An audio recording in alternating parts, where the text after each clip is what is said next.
За Батнайрамд гишүүн асуултаа асууя. За та бүхэндээ өдрийн мэнд хүргэе.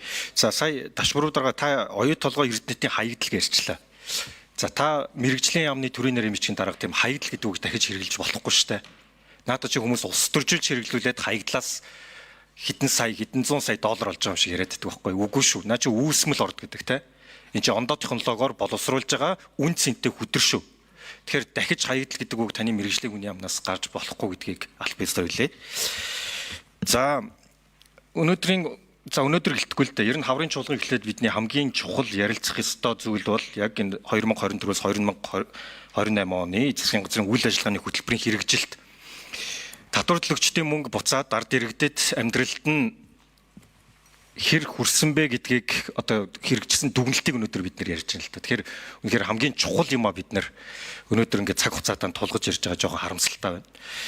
За хэрэгжилт сая янз бүрийн тоонууд яриад байгаа шиг нэг 50-аас 60% барчин. За 22 яам болгоноор жигсаахад бол нэг 22-оос 57% гэж гарч ийн л та. Тэгэхээр эндээс энэ хоёр сайдаас асуумаар та 22-оос 57%-ийг хэр хангалттай гэж эдийн засгийн хөгжлийн сайдын хувьд үзэж байгаа вэ? Нэгдүгээр. За хоёрдугаарт бас нэг зүйл байгаа.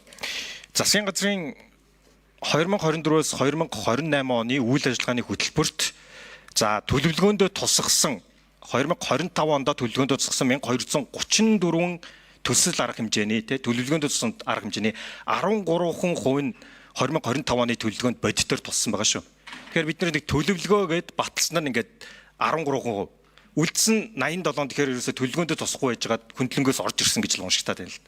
Тэгэхээр ийм уялдаагүй байдал тэгээд хэрэгжсэн төлөвлөгөөг одоо гүйцэтгэл ярихаар үндэ хэлэхэд одоо яг сайн ойлгохгүй байна л да. Яагаад ийм уялдаагүй байна гэж та үзэж байна вэ? За дараагийн багц асуулт боловсролын яам сонсож байгаарай. За боловсролын зээлийн сантаа шууд холбоотой асуулт байгаа. За 2025 оны төсөв дээр 158.4 тэрбум буюу түүхэн төсөв баталж өгсөн. За 33.6 тэрбум нь бол дахин эргэн төлөлтөөр санхүүжих хэрэгтэй. Тэр эргэн төлөлт хаана хэдөө болсон бэ? Хангалттай улс төржүүлж өгсөн шүү. Хангалттай олон нийтийн анхаарлын төвд авчирч өгсөн. Нэгдүгээр тэр хаана вэ? Хоёрдугаар Монгол банк руу гадаадын дотоодын зээл хамаарахгүйгээр зээлийн мэдээллийн санд бүх суралцагчдын зээл авсан хүмүүсийн мэдээлэл очдог болсон. За энийг улс төржүүлж хагаад хийж өгсөн те. Байнгын орооноос баталж хагаад хийж өгсөн. Гэтэл одоо ямар жижигхэн зах зээл үүсэж явж байгаа нөхөрэ Монгол банкны тэр зээлийн мэдээллийн санд өөрсдийгөө оруулахгүй гэсэн хүмүүс хөөцөлдөж яваа. За ийм нэг жишээ гарч ирэх юм бол дахиад 154 мянган оюутан аав ээж 500 мянган хүнтэйгээ хамт нэгдээд хариуцлага нэхнэ штэ. За энэ дээр боловсролын яамнаас хариулт авъя. За үргэлжлэлийг дараа. За инквер сайд ажлын хэсгийн 5 номерын микрофон. Дараа нь боловсролын яамныхан ордож байгаа. За хөгжлийн төлөвлөгөө Улсын их хурл баталсан улс төрийн 5 намрууд. Би түрүүн хэлсэн энэ удаа чинь бид нэр 5 удаагийн улсын төсөвдөө тодтгол хийж байгаа зүйл. Тодтголоор одоо жишээлбэл бид нэг нийт 180 төсөл арга хэмжээнд 9.2 их найд төгрөг зарцуулах байсныг 5.4 их найд болж 107 төсөл арга хэмжээ болсон. Багасч. Одоо гүйцэтгэлээр 85-аас доош гарч байгаа 165 төсөл арга хэмжээ байна. Үүний 81-д нь зарцуулсан төсөв байхгүй тэг. Тэгээд бид нэр зорилтоо их сайн тавьсан. Зорилт бол тодорхой, хөтөлбөр тодорхой, урт хугацаанд болж чадсан. За хэрэгжилтэн дээр л эдийн засгийн хөдөлгөөний толботой бид нар танаал хасаал, хойшлуулаад гүйцэтгэл нь хойш нь хаяадаг холбоотой гараал. За яг тэр төсөв тодтогсонтой харьцуулаад үзэхэд бол энэ гүйтгэл бол харьцангуй хэвийн хөрөх төвшөндөө барайл явж байна. Жишээл 25 оны гүйтгэл нэг 28% таа гарч байгаа гэдэг чинь 28 онтойгоо харьцуулж байгаа шүү 25 он. Гэвч чи одоо 26 дуусаагүй байна, 27 он байна, 28 он дахиад 3 жил, 2 жил хагас бүтэн байхад 28% таа гараа явж байгаа гэдэг чинь бол ер нь хэвийн харьцангуй хэвийн хөрөх төвшөндөө тэмүүлэл явж байгаа гэсэн үг. За боловсролын яамнаас юм байна. Ойртод сууж ял да. Ажлын хэсгийн хэдэн номерын микрофонтой суух юм? 3. Яамны төрийн нарийн бичгийн дарга Бачиргал.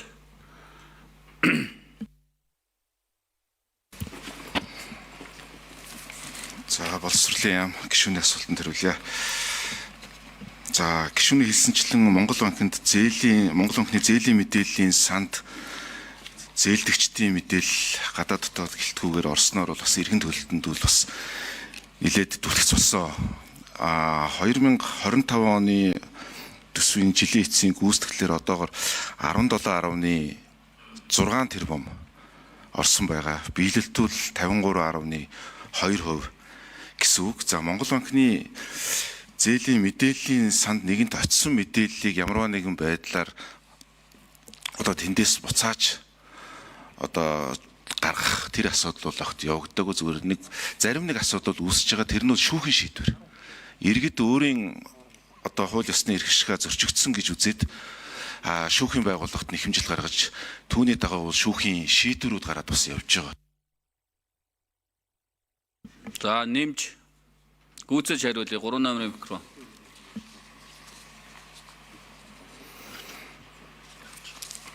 Тэгэхээр шүүхийн шийдвэрийн биелэлтийг хангах хүрээнээс бусдаар бол ямарваа нэгэн энэ мэдээллийн сангаас мэдээлэл гарах асуудал бол явагдаагүй гэдгийг бас танд хэлье.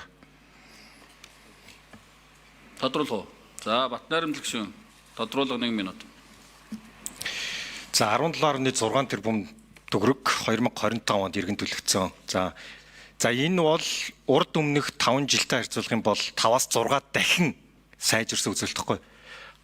Та бүхний асуудлыг чинь улсыг парламентээр бид нэр шийдээд өгч штэ. Энийг араас хөөцөлжсэн хүнийдээ халтсан. Тэгээ сайдынхаа туслахыг аваачаа тавьсан. Ийм л байдалтай байгаа юм. Тэгээ тэрсэл сайлын туслах байна уу? Өнөөдөр энэ асуултанд хариулах хэрэгтэй байхгүй юу?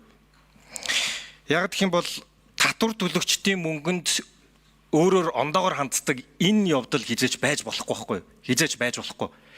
Тэр дундаа боловсролын салбар дээр яг л хамгийн үн цэнтэй хөрөнгө оруулалт боловсролын салбар дээр. За бас нэг асуулт сууж. Авилгалтаа тэмцэх газраас танай яамд удаа дараагаар 80 тэрбумыг тэглэсэн асуудлыг шийдэ гэдэг чиглэл авилгалтаа тэмцэх газар өгөөддөг. Яагаад энэ хэрэгждэг вэ? Улс төржээд байгаа юм уу?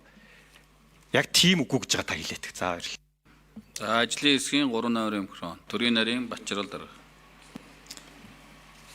За авилгалтаа тэмцэх газраас мөрдөгчийн дүгнэлтийн дагуу албан бичиг ирсэн байгаа. Засгийн газрын хэрэглэх газар болон боловсролын сайд тагилж ирсэн. Энэ хоёр удаа ирсэн. Тий, 2 удаа тий. Үүнд бол нийт одоо боловсролын зээлийн сангийн зээлийн чөлөөлөлтөнд хамрагдсан 941 хүний асуудал байдаг. Эдгээр 941 хүний зээлийн чөлөөлөлтийг хийх 5 удаагийн буюу эрх зүйн одоо 5 акт хүчингүй болгуулах ийм агуулгатай бичиг байдаг.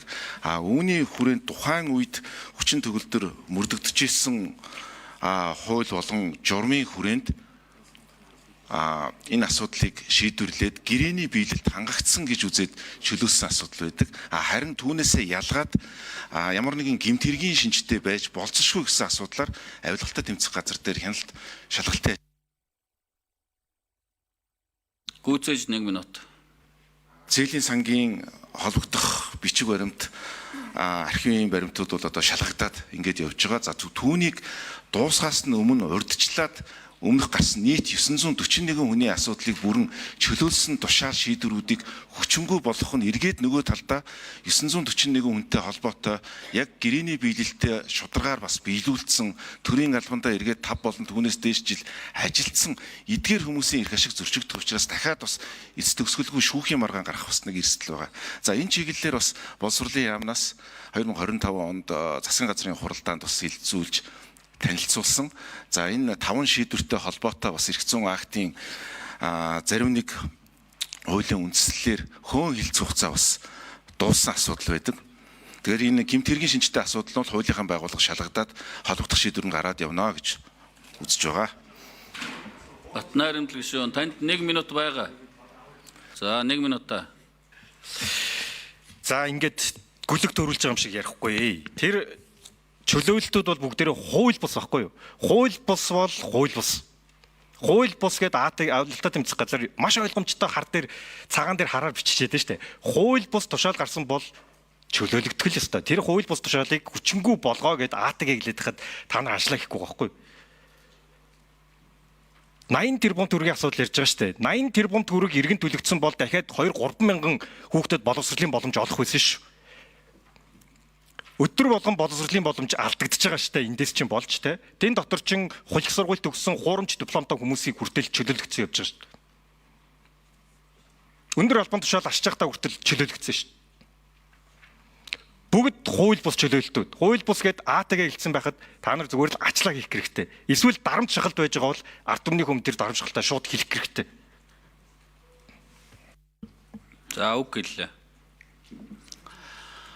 Соромзон бол гişүүн асуулт асууя.